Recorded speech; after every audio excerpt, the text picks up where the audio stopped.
How can you help people deal with stress? And how long does it take to find a solution?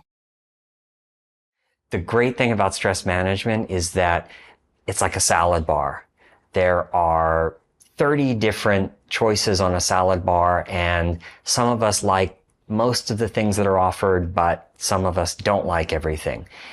But we get to choose what works for us and what we enjoy.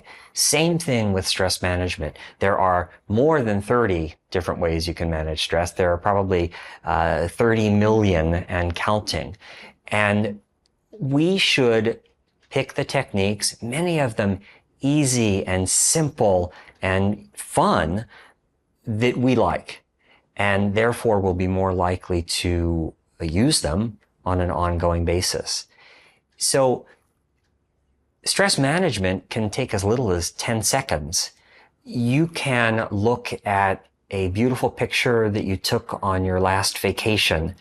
You can put it on your computer screen. You can put it next to your bed. You can put it on your desk. And just focusing on that photo of the ocean or a mountain or a beach can alleviate stressed feelings immediately. We can do 1-minute breathing exercises.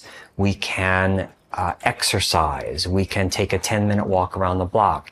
We can meditate each day. So there are many different ways to prevent and reduce the stress that we're experiencing. The key is to do it on a regular basis.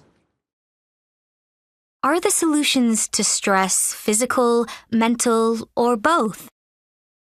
Stress management involves both the mind and the body. They make great partners when we're trying to feel better and to cut down on the stress that we're experiencing. I once worked in a school where a student identified his stressor as riding on the subway. He felt very stressed going to school every day and very stressed when it was time to go home because the subway made him feel very closed in and like he wanted to escape. He couldn't stand the crowds. And then we opened up to the rest of the group and we asked them for different ways that this student might think about this stressor and different ways that he might act to try and reduce it. And the group came up with all sorts of great possibilities, including that he ride in a different car, in the first car or the last car, because it's often less crowded compared to the center car, which is where he always used to ride.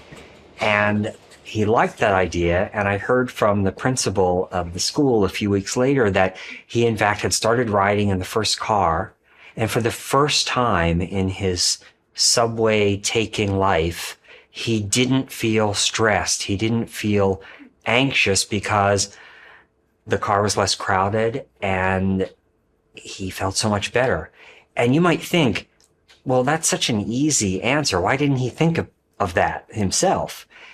The truth is, and I think we all identify with this, we get into very fixed ways, habits almost, of thinking and acting because we deal with our stressors and have dealt with them in similar ways for a long, long time.